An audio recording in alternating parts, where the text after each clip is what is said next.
Ya teman-teman, kembali lagi dengan saya Febrio Sausilongani.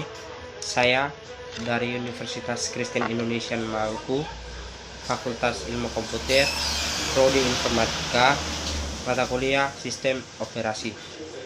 Di sini saya akan menjelaskan tentang fungsi sistem operasi. Yang pertama, poin-poin pengertian sistem operasi. Yang kedua, fungsi sistem operasi. Yang ketiga, tujuan sistem operasi. Yang keempat, jenis sistem operasi. Yang kelima, struktur DMA. Yang pembahasan yang pertama, pengertian sistem operasi.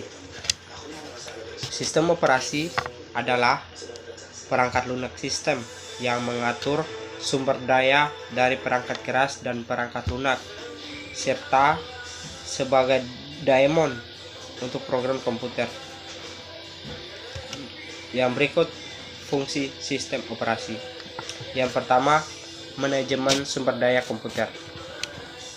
Sistem operasi dapat mengatur waktu sebuah aplikasi yang dijalankan membagi pengguna CPU saat aplikasi berjalan bersamaan, memberi akses pada disk dan lain sebagainya. 2. Berperan sebagai aplikasi dasar sebuah perangkat. Sistem operasi merupakan dasar dari pembentukan program yang ada pada sebuah perangkat. Yang ketiga, menghubungkan hardware. Sistem operasi berperan dalam mengordinasikan semua perangkat yang paling terhubung pada gadget dalam waktu yang bersamaan. Yang berikut 4. Mengoptimalkan fungsi sebuah perangkat. Sistem operasi mampu mengoptimalkan kinerja dari sebuah perangkat keras maupun perangkat lunak. Sistem tersebut mengatur serta mengandalkan hubungan antar perangkat keras dan lunak agar bisa saling bekerja sama dengan baik. Yang kelima, mengatur sistem kerja perangkat. Sistem operasi mengatur serta mengontrol semua fungsi perangkat keras yang digunakan, mulai dari CPU, hard disk memori, dan lain sebagainya. Yang berikut, tujuan sistem operasi.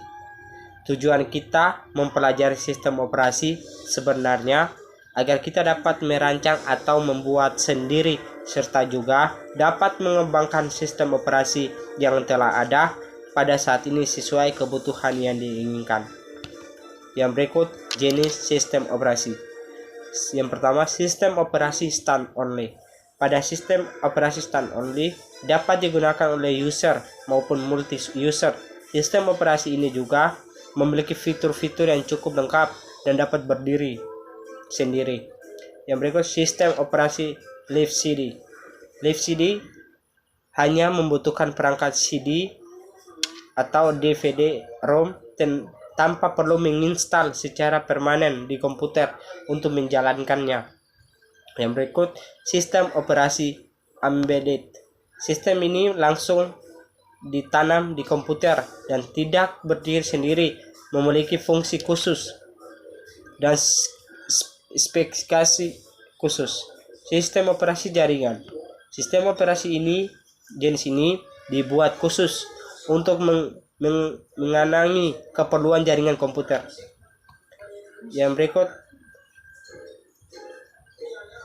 struktur DMA.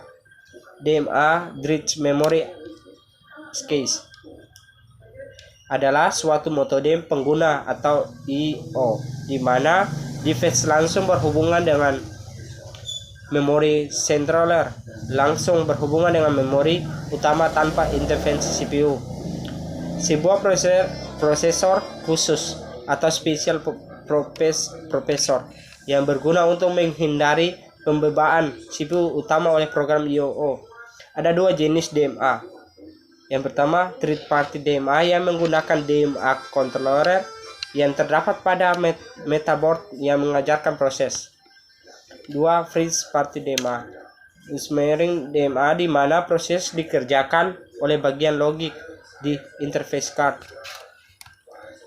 Ya, demikian penjelasan fungsi sistem operasi di saat ini. Semoga bermanfaat untuk kalian semua dan kita juga bersama. Terima kasih, sekian dan terima kasih.